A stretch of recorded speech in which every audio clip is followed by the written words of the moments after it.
What's the good word, y'all? Jets Flight Squad in the building. DKBxJets, Italy Jet, aka Everything NYJ, with me. Obviously, we're missing our pilot Gunny from Everything New York Jets Situation Report, but life comes first. Business before pleasure, as we say. But we wanted to break down some of the latest rumors, some of the latest news, things that have been kicking off for the New York Jets. Everybody that's followed my channel, you guys know I'm just kind of diving back into things. So it has all been very, very interesting. The question of the day is, should we be patient or should we be panicking with some of the stuff that has been coming up? So the one that's probably at the forefront of everybody's mind, we'll dive into it. Me and Gino, we've been chopping it up a little bit before we started. Quinnen Williams, aka what was the nickname? Big Baby? Big Baby Q.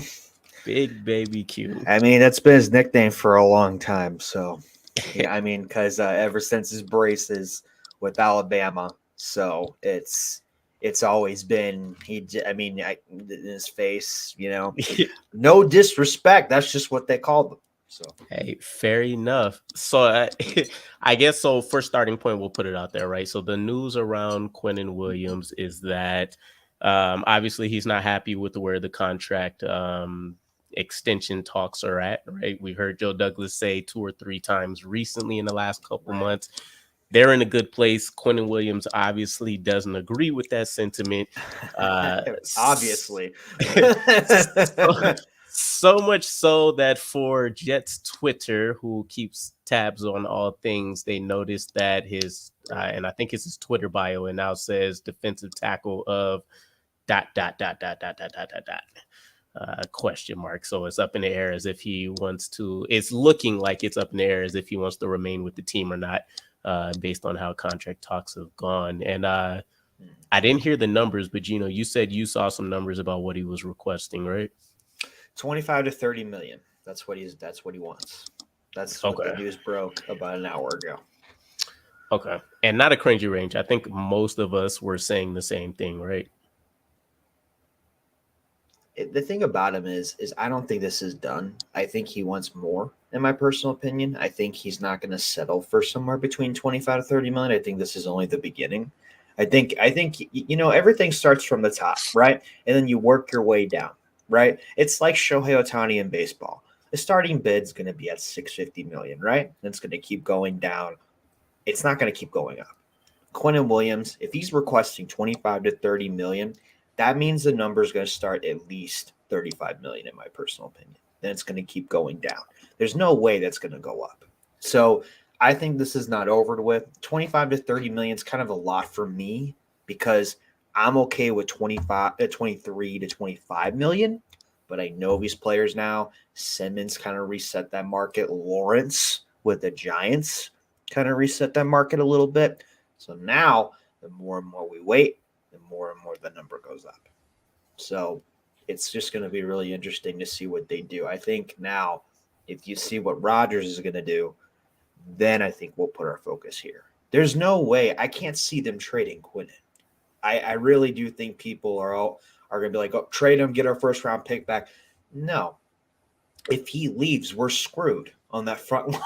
I mean, we're kind of screwed a little bit. No, he ain't going anywhere. His brother's here. We just signed his brother. He's not going to go anywhere. It's just the only reason if you press the panic button is around training camp.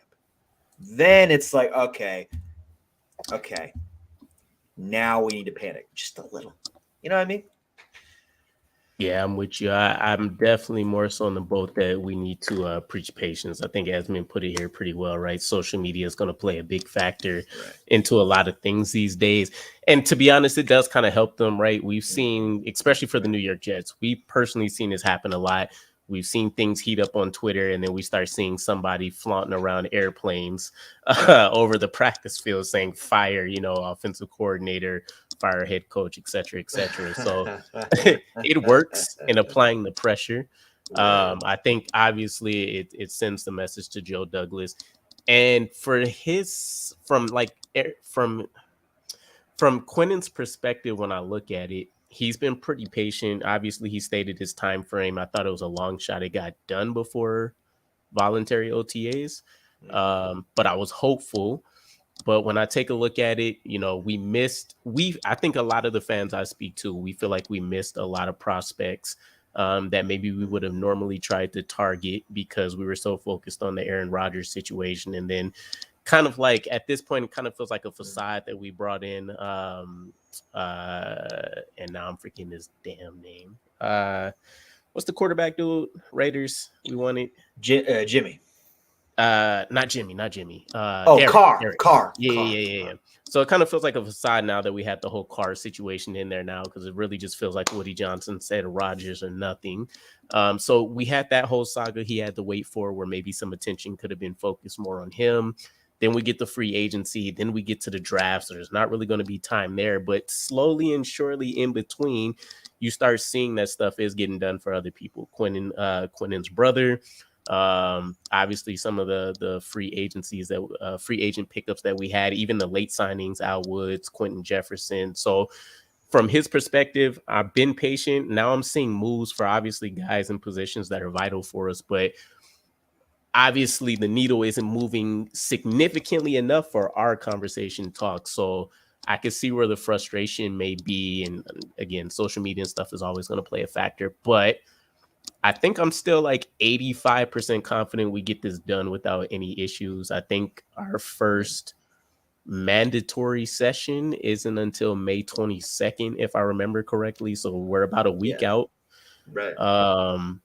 At that point, that'll be the first huge red flag for us if we don't have it done by then and he doesn't actually show up. I don't think this turns into like and his baby is due around that time. Exactly. Well. It's due this month. So good point. Quincy did his brother actually did speak about that within like the last month as well. Press conference last week, correct? Yeah. Yes. So I'm not fully it's not like a Lamar Jackson situation. He's not representing himself, and like I like his agent. I think her name was Nicole Lynn. I like her, kind of what she stands for, what she's done for a lot of players she's representing. So like ultimately, I think it's just a time factor. I don't think we have a Jamal Adams situation on our hands or any of the other first rounders that we haven't been able to extend for a while. Yeah. If I had to put my finger on it, I would probably say the guaranteed amount is the biggest issue, as opposed to like what the maximum dollar amount on the contract is going to be. Yeah, the years will be, right? Yeah, I know you pointed out, obviously we have Aaron Donald at the top. He's averaging about 31, just shy of 32. Jeffrey Simmons is averaging 23 and a half. Deron Payne got paid. He's averaging 22 and a half. Dexter. Got to show what are they going to do with Lawrence? He got his extension recently too. He's averaging just under 22 million. So we know the range. I think 25. I feel like 25 would get it done. If 25 to 30 is where we're at, I like 25. I think maybe they try to bridge the gap square in the middle. So Jeffrey Simmons is making 23 and a half. Aaron Donald is making 31. Maybe they go as high as about like 27 million a year. Either way, though, I think you made a good point when we were talking offline. When we compare the stats for a lot of these guys, really it's Quinnen Williams and it's Jeffrey Simmons at the top, right? A lot of the stats look identical or they compare pretty well. But when you take a look at the defensive snap breakdown, Jeffrey Simmons, as you mentioned, plays significantly more. And that's just part of our rotation and how we employ our guys. So I see that as a good thing. Mm-hmm. I see it as a good thing because it means Jeffrey Simmons is arguably the second or third best defensive tackle in the league, right? If we want to say Aaron Donald, Quinnen, Jeffrey. If you want to take a look at those three guys and we're making the case for paying Quinnen, I would say I'm producing as well as any of those guys and I'm playing significantly less snaps. So if you want to bump me up, if we have a need, if you want to continue this rotation or whatever, I'm producing, playing, let's say 20 less snaps a game as the top 2 or 3 guys in the league. Exactly. I don't think it's much of an argument there. If anything, I don't know if it would be a concern for me, but I could potentially see this getting pushed to next year as a conversation, just in case something happens with where they're just like, we don't want to be pressed up against the line in terms of how much cap space we have if we get hit with injuries again, and we got to restructure Aaron Rodgers' contract, and we have to pay you.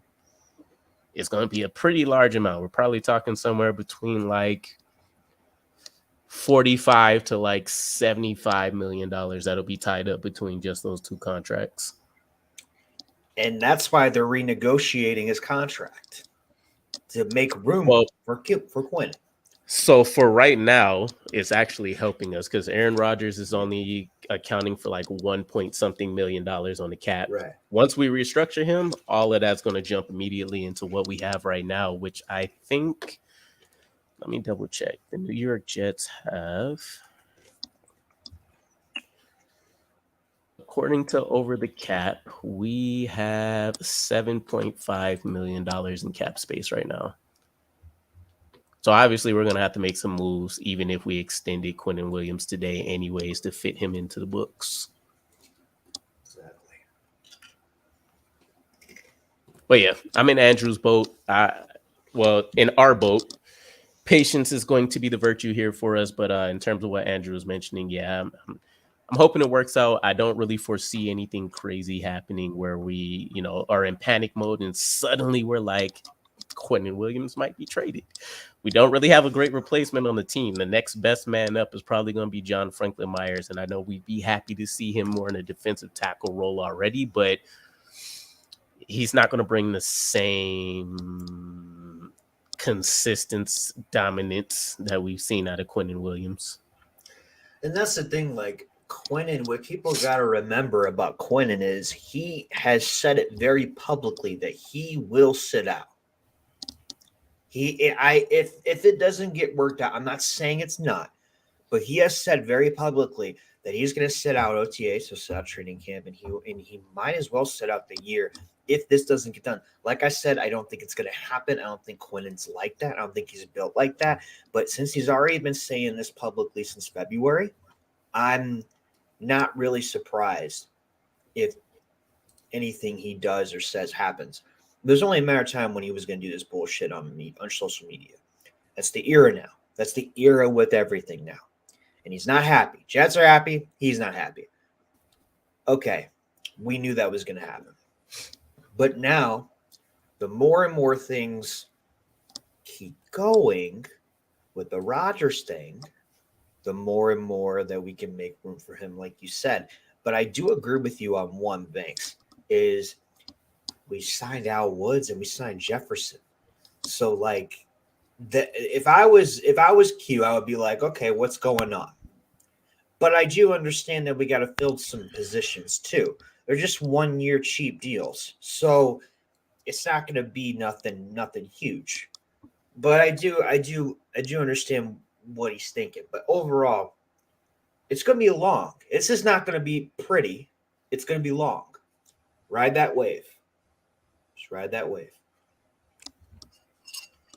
I don't know. As we mentioned, May 22nd, that'll be the first huge date we need to keep track of. If we don't hear anything by then I'll say, yeah, we might not know until a month or two. Because our first preseason game is August 3rd? It's the beginning of August, yeah, because we got technically Hall of Fame game. It's a Hall of Fame, exactly, Hall of Fame game. So let me double check. We will play them in August. I don't see a date yet. Yeah, August 3rd. Yep. So those will be the two big dates we need to be aware of. May 22nd, August 3rd. August 3rd probably being the more critical one because at that point we're playing games. We're eating in the snap counts. We're trying to actually figure out our rotation. And we've seen how important Quinnen was all last year. They mentioned it in the preseason practices. The run game was just mauling the defense until Quinnen Williams said he had enough of it, and then they had to stop actually running plays so that they can get some more offensive plays put out there. And we've seen that continue into the season, especially when he had to come out. What game was that? That was late in the season, week 14 or something. What game? Quinnen Williams had to come out for something for a while when he got that minor injury. And that's right. Oh Yeah, no, yeah, yeah, yeah. I forgot what game that was. Things fell apart really quickly for us. That's what the point there is. It did, and then I remember Sauce Gardner came out and for a few minutes, and that messed us up too at the end of the season. Wasn't the same game? Was it the same game? Nah, I don't think so. I think it was like 2 weeks later.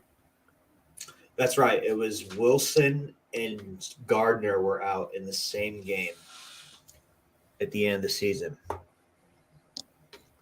Damn, that's a long time ago. Thank God we're not there anymore. Andrew, I think we'd be able to talk to him and explain our moves this year. Also, in the same breath, make sure he knows he will be paid. He is so young and talented. Yeah, but okay. So this is kind of the rational thought process, right?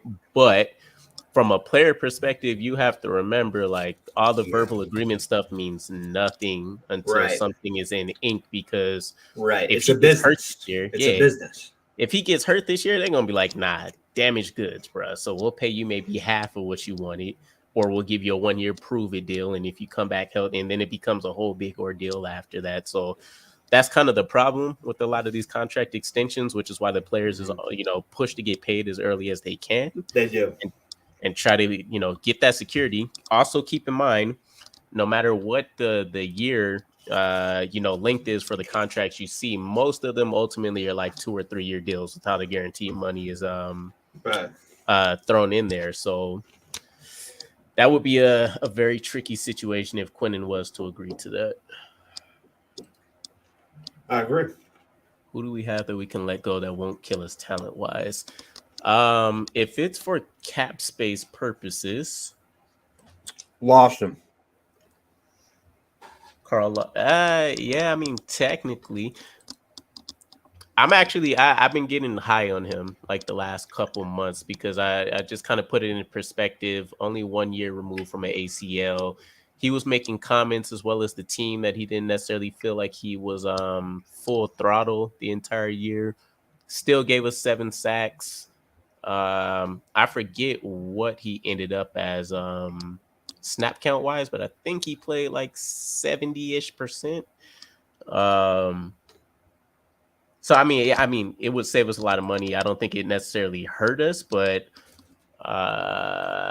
it probably depends on how they feel about some of the younger guys that could probably step up too. So talent wise, I think it would definitely take a hit, but I think we would be able to ride it out ultimately. I guess is where I'm at with it. I guess it would, yeah. It would make too much sense to do something with Lawson and do something with Corey Davis, but I think right now, even a tight end, you can even make room and trade a tight end because you got a tight end draft 6'7", 6'8" dude. You don't know what he's got, but that's Ruckert's going to make a big jump. I feel like this year, but you still got Conklin Nuzama. So yeah, I would say one of the tight ends.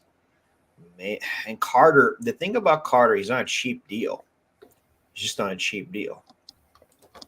So, yeah, Davis, Lawson. I would probably say Jordan Whitehead would probably be my main go-to. I think he will improve in the second year. Oh, then put Chuck Clark there.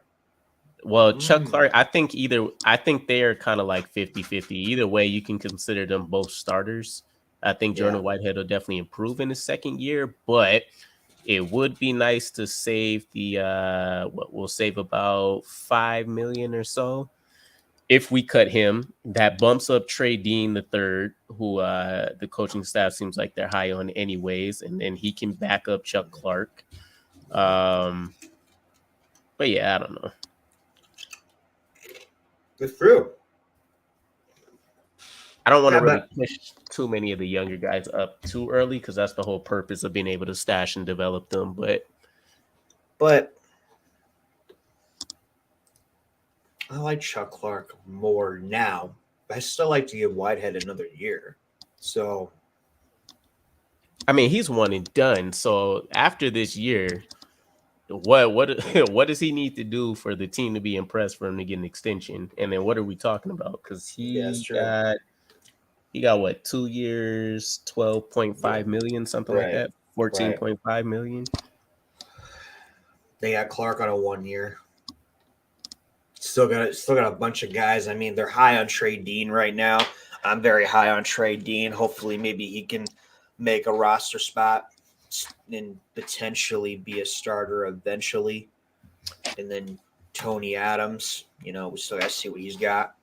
We're So gonna we're gonna end up having some serious issues with our practice squad and final cuts again. Because when I'm thinking about the numbers in my head, it's gonna be hard, right? In the tight end room. Uh, okay, so the issue is when you put somebody on the practice squad, as long as another team signs them to the active roster, they can take them off, which is why we got a guy like Jonathan Marshall pillaged last year by the Steelers and a couple other players throughout the season. So there's two risks. One, just to get them onto the practice squad, they got to pass through waivers. Secondly, once they get on the practice squad, you have to hope nobody else signs them to an active contract. So who are we most going to be willing to risk that happening for, right? You still have like the tight end room specifically. CJ and Tyler are safe, but then are you going to pick Jeremy Ruckert over Zach Kuntz? Are you going to pick him over EJ Jenkins, who either it's depending on people's flavor and how they think we should utilize the tight ends, that's already going to be a tough conversation. Do you try to keep 4 tight ends and then now you limit the wide receiver room, or you try to limit keeping 3 running backs instead of 4?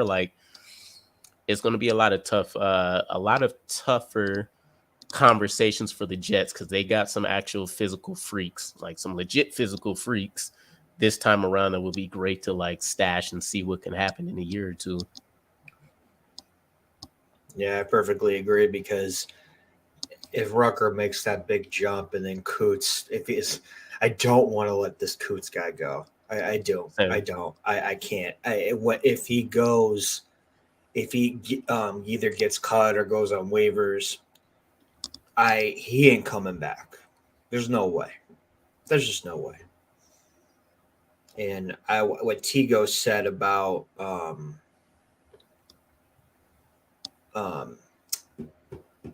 what do you say right here? Would not be surprised if we extend Jordan Whitehead. I think we do extend Whitehead if it does come down to it, but I gotta see what he does for me to be happy with that.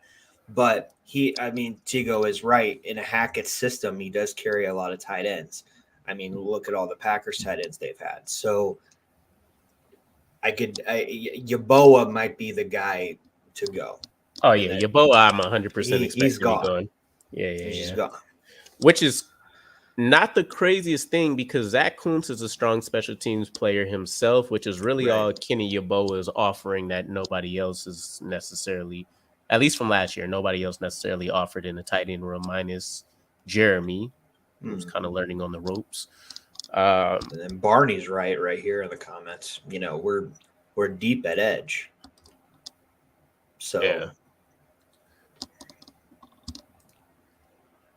Running back deep, whatever happened to we cut Ty Johnson. We signed him and then he got released with a non-football injury or illness designation. So I still didn't find out what that was. But yeah, he's a goner. Yeah, and then Cedric Ogilvy, the tackle. Yeah, he got the same thing. Oh, he got the NFI too? No, we were straight cold turkey. Oh, okay, that's what I thought. I was gonna say I remember seeing that, but Barney. So yeah. From what I've heard and what I've seen from other people, generally 4 tight ends. Even if we kept 3, Jeremy Ruckert was going to be his designated special teams guy that maybe comes up and gets some actual real-time reps. So we would have been covered in that space anyways. But if we keep 4, you feel really strong. I feel really strongly about Jeremy Ruckert and Zach Kuntz being special. Me too. Special teams players for us. Actually, and I was just talking about this too with somebody else. That might have been a heavier focus than a lot of us thought between the draft and the undrafted free agents, because when you take a look at them, most of them have 1 or 2 physical traits you feel really, really good about that are borderline elite, or they have a very strong skill set, being able to catch in traffic or something. But most of them have generally played special teams for the majority of their college career. So they're already set with that foundational base. And Brant Boyer was going to have a lot of turnover on this unit anyways. Who was this? Good. Oh. Question. Any of our young guys we drafted the past 2 years, could they get cut or restructured without taking a cap hit? I don't think so. So generally, you're not going to be able to restructure too many of your draft picks from the last year or two without there being an issue. Because they're still in their rookie deal. Yeah. So generally, you'd be talking about early extensions, which they couldn't get till year 3 anyways. Right, year 3, yeah.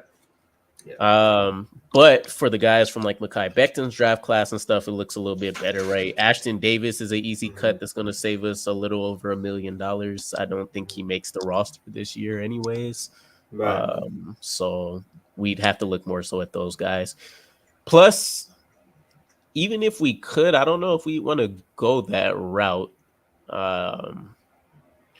You don't generally, the whole purpose of drafting the rookies is that obviously you hope you get guys that can contribute right away, but they're on those cap friendly numbers.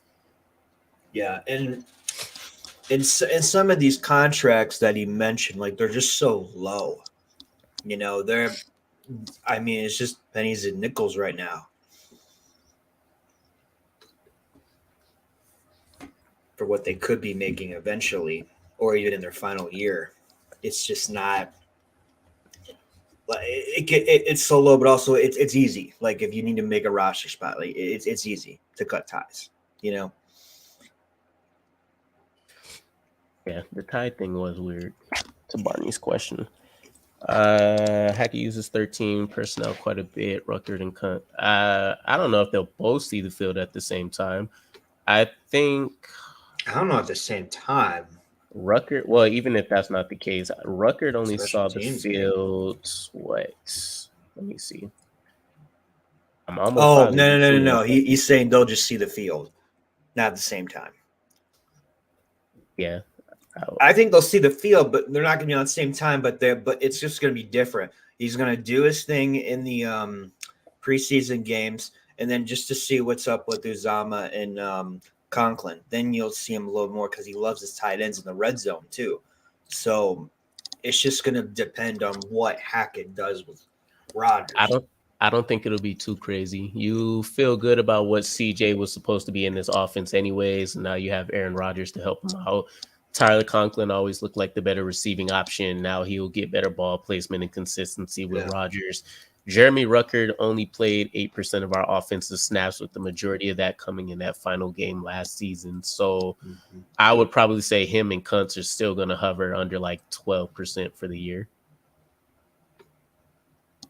And that's with us feeling like Tyler Conklin and CJ were playing like crap for the majority of, at least the first half of the season. Agreed. People hated that CJ looked like he was invisible. People hated that Tyler Conklin had butterfingers all of a sudden. So either Jeremy Ruckert really wasn't that ready and they weren't confident in what he can do, or they figured that Conklin and CJ would be able to ride it out. So I agree. It's 13-3 tight end setter 4. Yeah.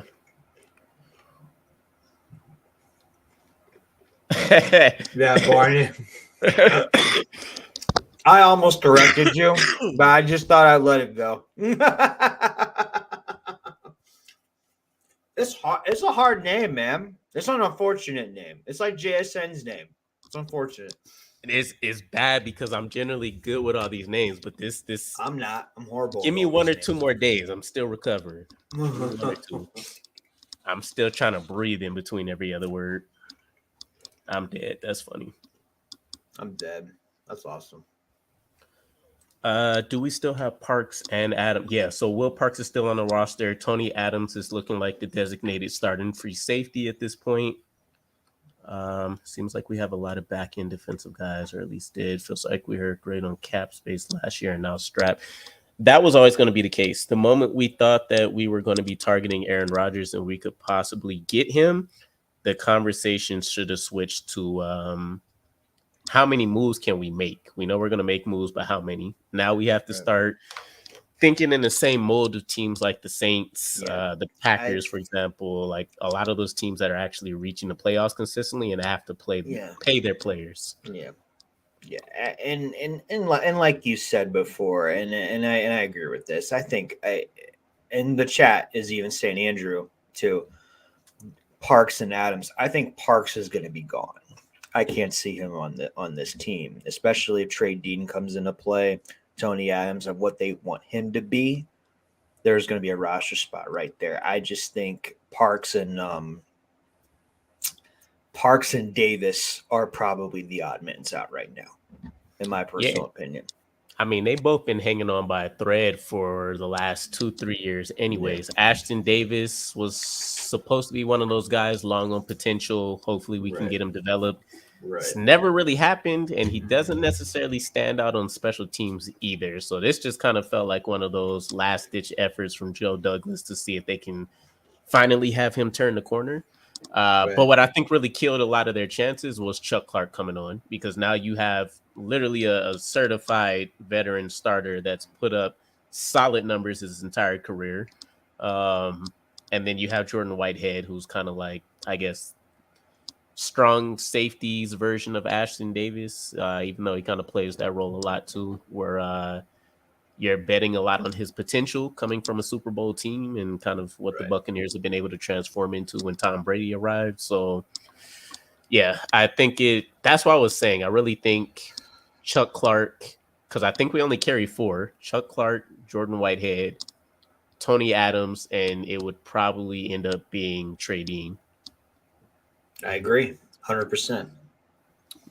Yeah, I think the only wrench that's in there is the Jarek Bernard conversation. Do they actually try to play him as safety, and is he going to take a spot from one of the cornerbacks already on the roster? I would say no to both, because I don't necessarily see him as a free safety either. But yeah, I mean, he's got experience in it, and technically that's what he was when he. But then Oklahoma. He went to then when he went to LSU to make a last stint to have his dream to play for LSU, which is a good story. But I don't know. But then you got to talk about Bryce Hall too. You know, what are they going to do with that? You know what I mean? Oh, speaking of Bernard Nixon, you know, like I said, just mentioned Bryce Hall. What would they do with Bryce Hall? If you're going to do I think if they're going to go with the upper hand, they're going to go with this LSU kid or practice squad for now. But a lot of decisions that we got to make. Just like Salah said, I love his quote. Like I said last year, we're gonna have to cut some very good football players, some starters, 100%. And so, actually, I was just about to bring this up. What Tigo was about to say, Hardy. What do you do with Hardy? Hardy is the heart and soul of our special teams the last couple of years. I hate the fact that he doesn't see the field outside of special teams, because the value for us is terrible with a guy like him. But literally, even though, depending on how people feel about how, you know, like the Patriots game, for example, went, and the other one where he got double teamed and people felt like he should have been able to beat it. Literally, we were counting on the one guy out of 10 other players on the field to go out and make a play, right? So if Hardy's not on the team, I think our special teams play takes a huge dip. Huge hit.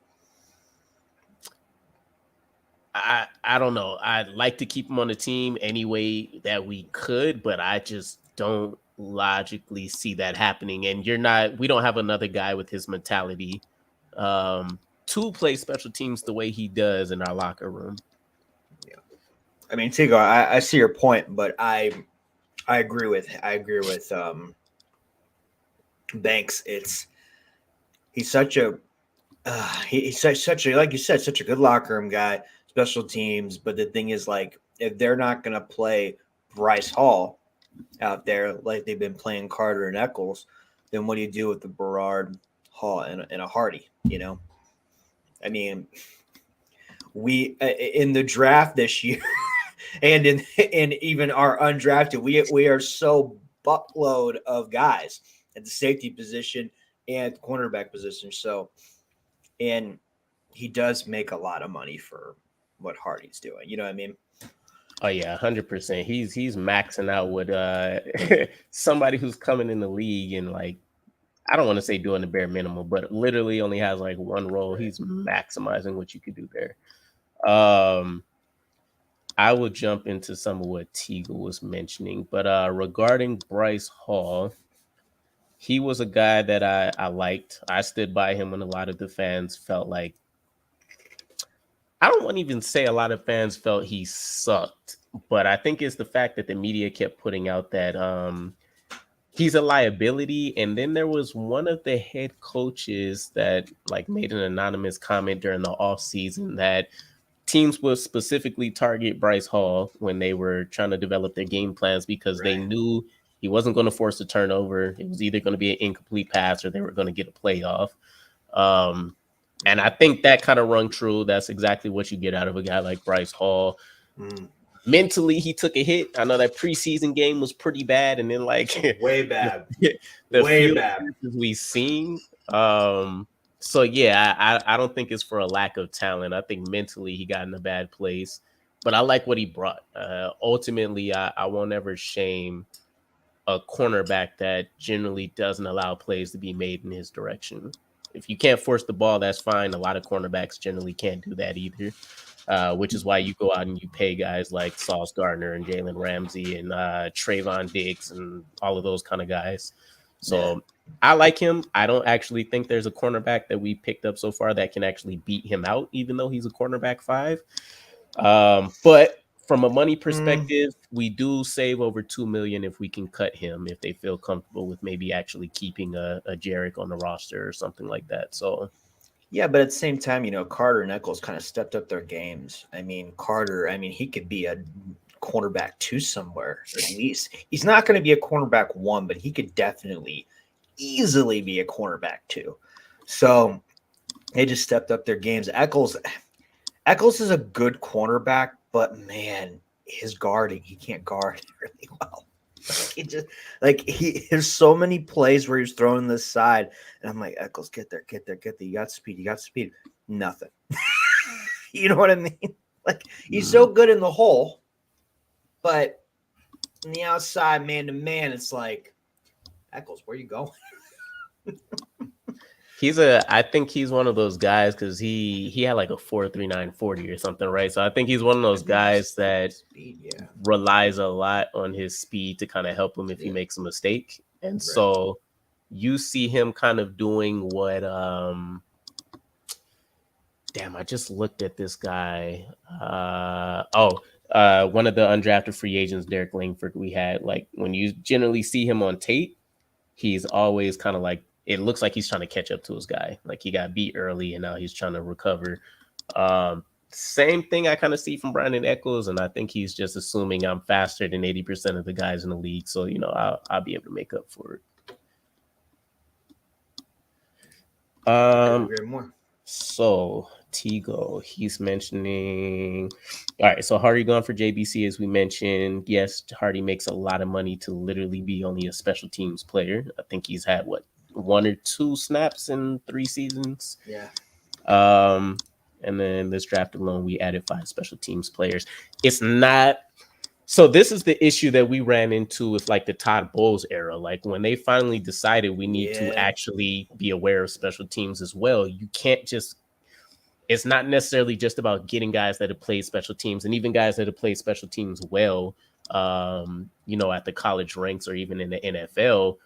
Hardy's kind of a 1-on-1 type of beast. He lives, breathes, and eats special teams, right? Any special teams coach will tell you the best ones they've been around literally are probably a little bit crazier psycho, right? Like there's a certain mentality you have to go out there and run 80 yards downfield full speed and try to run through an entire human as if you're not going to be covered in blood and bones. So like Hardy's done that. He's done extremely well. He's been triple teamed at points during special teams coverage. So people have an idea, and he's done it at a high level. He's done everything that you want out of a football team in terms of like backing his teammates up and trying to keep things positive. Especially for, a lot of special teams guys, they don't necessarily get a lot of respect in terms of like the impact they actually make for the team. So I think what he offers the team is very much so bigger than what like his contract number and everything else is. But from like a value standpoint, He's one of the worst peoples you can have on the roster, right? I'm not trying to pay anybody over $1 million to literally come out and play. I don't know. The average special teams person is playing 5 or 6 times a game at most if there's really bad offense. Like, yeah. So I don't think he's easily replaceable. Will we fall off the face of a cliff with the guys that we added? I don't think so. But I think he's a guy that I would rather keep in the building as my tone setter on special teams. If there's a feasible way I can do it. This season, I think that's tough. Last year, I thought it was going to be hard, and we kept him anyways. This year, it's that much more tougher. I agree. Especially with some of the contributions we've seen last year. Jermaine Johnson being able to come in and help with like kick and punt returns. Michael Clemens. You're adding a monster like Zach. And what was this? Kuntz. There we go. Yeah. A lot of size speed freaks, a lot of guys that have just gone out there and make things happen. And this is just from the coverage unit. We still have plenty of guys that have been able to go out there and return punts and kicks we added too. So like, it's going to be tough. But if we could find a way to keep him, I would try to keep him. And not only that, like, I think, I mean, he was a Pro Bowler last year. This year, whatever it, I mean, they know they come into play, but I mean, he's a Pro Bowler. That's going to set some new heights for him. That's going to boost his stock even more. So, and especially around his age, they got to take it, take what they can get to get that money now. So he's comfortable, but doesn't necessarily mean her cap is that comfortable. So I get both sides, what everyone's saying in the chat and what you're saying. I kind of want to go in a different direction here. What do you think about the whole Kwon Alexander visiting the Steelers? Yeah, I literally seen it like 20 minutes before we did the show, and then before I got caught up in work and ended up being late. But I think the expectation should have been that his value was going to be bigger post-draft than before draft anyways. Obviously, he's kind of seen a career revival. If you take his numbers, I think he literally played like 50%. So if you take his numbers and you put that over him playing more of a starter level snap count, I think he has like his third best season of his playing career, which would be pretty good. Definitely makes him one of the top linebackers in the league. Not top 10, but he's in that top half unit. And for what he brought to the team, big hits, timely hits, shifted momentum quite a few times when we had a few bad series stacked up. If we could find a way to keep him, great. I still think somebody gets him for under $3 million at this point. The way things have gone, and obviously everybody's cap space is a lot lower. So if anything, I think it's a smart move by him. Try to pretend maybe like there's some value building up for you and some strong interest, and then maybe it makes the Jets jump and shoot you an offer. That's the thing about the Jets is I mean, they have been talking up these other guys. Joe Douglas has been talking up these other guys. Saleh has been talking up these other guys. They love Kwon, but for what Kwon wants, I don't think this is going to be a match. And we all kind of knew this going in, like in the offseason, like it's just going to be a maybe. If we get him back, we get him back. If we don't, we don't. We got some young talent that can fill that position. But if you want an elite linebacker position, I understand you would want him back because of what he did last year. And he knows the system. That's really good. So it's just going to be very interesting to see what happens. I think now they're so focused on the whole Kwon and reconstructing Rodgers. I really think that this is like a third option. This is nothing. They're not focused on it right now. You know what I mean? I think Tigo has a good point, and something you mentioned too. So obviously he wants to be a starter. He mentioned even when he first signed his contract with us, he wants another mega type contract, right? That was the whole purpose. Rebuild. He wants to play consistent. He doesn't want to keep going in now with the shuffle. I get that. Exactly. Get a big contract, get a little bit of security because he was still only like 28 or something like that. So you could probably get you a solid 2-3 year deal with some decent money in there if he had a good season, which he did. But I think still we always have to keep in mind Robert Saleh's best developing units have been his linebackers. We pick out a guy which not like nobody I knew was familiar with Zaire Barnes before we drafted him. Then Robert Saleh has his press conference. He kind of points out, obviously, there's the familiarity there and some traits and things that he loves. But I think between the fact that Tigo mentioned he's not going to have a starting job here, we have a bunch of younger guys that we like, and then something that Robert Saleh mentioned before the season started, or maybe within like the first couple weeks, was the advice he took from Rex Ryan, which was when he came in and he had his success, he brought in his program guys to help run his defense, show the newer guys that are coming in, this is how things are done. This is the way we expect things to look. Robert Saleh's heading into year my brain is foggy. This is year 3, right? So yes. He's heading into year 3. Maybe he feels a little bit more confident that he has enough of his own guys. He's developed his first 2 years to come in and show the ropes to other guys. So now you have a lot less need for a guy like Kwon Alexander on the defense. When you still have a guy like CJ Mosley, you brought in more veteran experience with a guy like Chuck Clark. You still have Quinn in there, and once he gets his new contract, he'll be all cheers and smiles and, bless you, thank yous and all that stuff again. And Tigo brought up another one. Sherwood, they seem to have like I don't want to say it's a hidden love relationship with, but when he gets the chance, he highlights Sherwood as if he's the next CJ Mosley for us. And him taking over for him when he's been injured and needing to come out and stuff, I think backs that up quite a bit.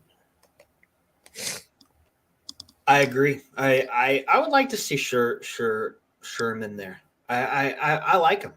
I'm rooting for him. Nazardine, I'm not really too high on Nazardine, but I am really high on Sher. And I think that I want to see him out there a little bit more. Wait, Andrew, where are you from? You said he grew up with Sherwood, or at least they were from the same hometown. It's fire. Oh, cool. Well, let us know, Andrew. You put Sherwood at the mic, move CJ to the wheel. Has CJ actually played anything other than Mike linebacker? I don't think the Ravens moved him around like that either, but they were running a 3-4. No, even Alabama. He stayed the same position.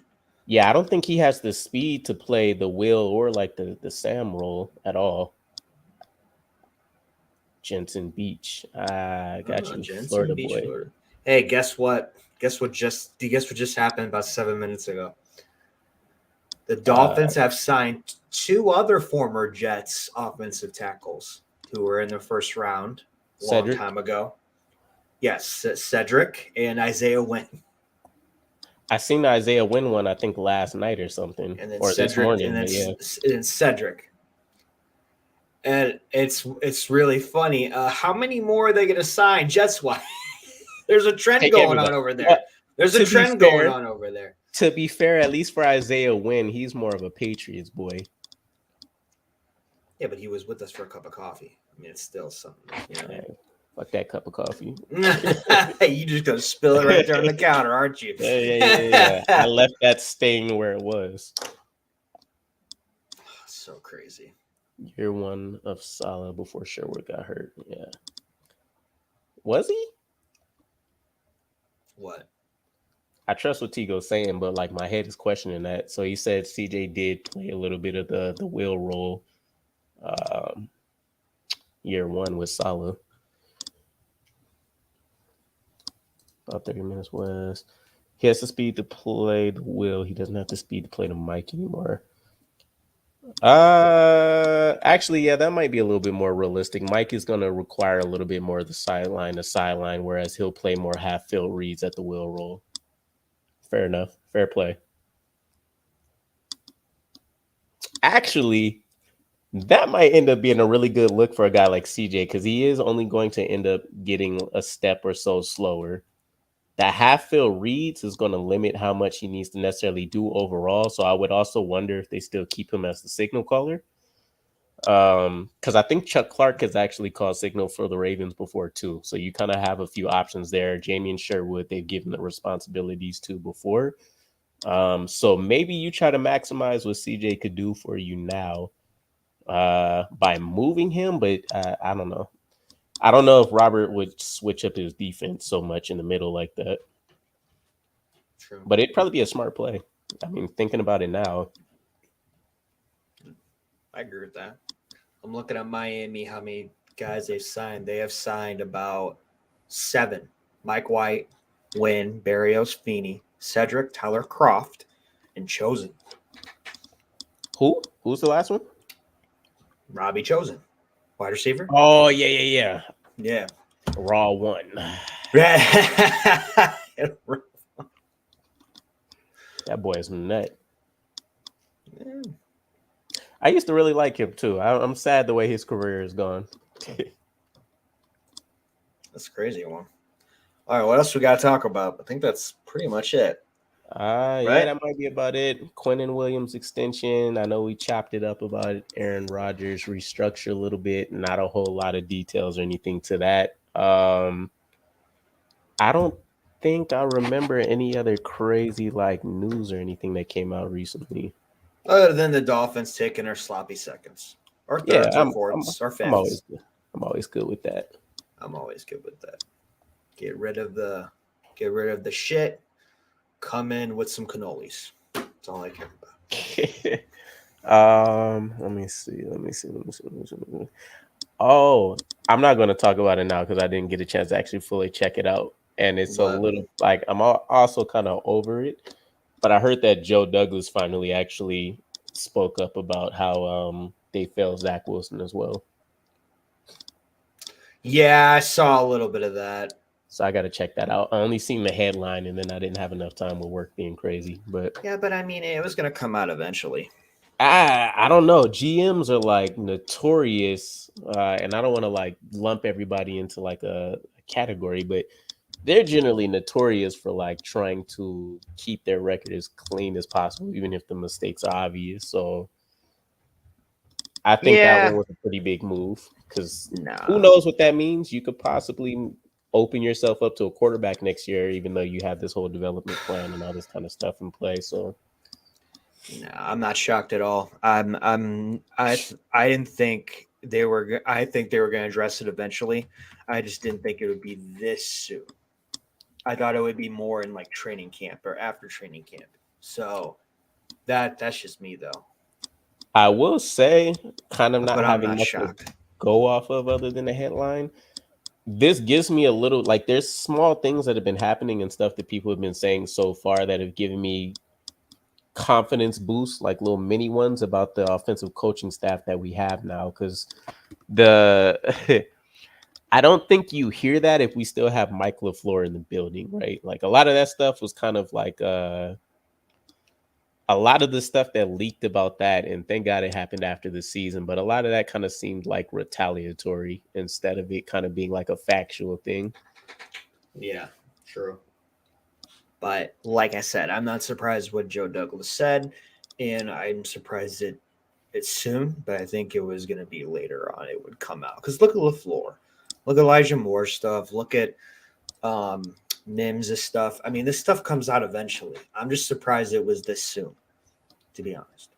Everything comes out. You can't keep it a secret for a long time. You can keep things in-house and check just like they've done. They've done a very good job of that. But once the off-season happens and things start come out, little sneaky things here and there, it'll come out. Big facts. But yeah, I think that puts a nice bow and tie on it. I don't really have too much else to. I'll probably spend lunch catching up on whatever I haven't been able to read up about. But I know you have you had somebody cool that I seen coming on the show, and I can't remember the name. Boy Green. I got Boy Green coming on tonight. Bingo. Boy Green's coming on tonight. No podcast on Wednesday, and me and Liam are going on vacation next week. He's going to go somewhere. I'm going to go on a family vacation in Panama City Beach, Florida. I'm excited. I need it. I need a recharge. So this came perfect timing. So Fire. So I will not be on the pod next week, but I will be on in 2 weeks. Yes. 2 weeks, we're going to see a tanned-up Gino. I'm hoping. Fingers crossed. I'm already tan, but I need to be back to my Guido days. It's gonna be the glow. Yeah. I need that. Need that glow. The glow is coming. Yeah, that's what's up. So check him out, guys. 5:00. His channel, Everything NYJ with Liam. They're gonna have Boy Green on there tonight. I don't really have anything special going on since I was dying for the last half a week. I think if anything, I'll have like a schedule release, like my thoughts on kind of what I've seen from the schedule, maybe in a couple of days or something. But yeah. Appreciate you guys chopping in. Tigo, good luck stopping by. Your insights helped the conversation quite a bit as well. So yeah, Andrew, Barney, thank you so much. Let's see, Andrew, Barney. There's another person. Oh yeah, Emmer, Esmond. Yeah. Thanks for stopping by. Appreciate that.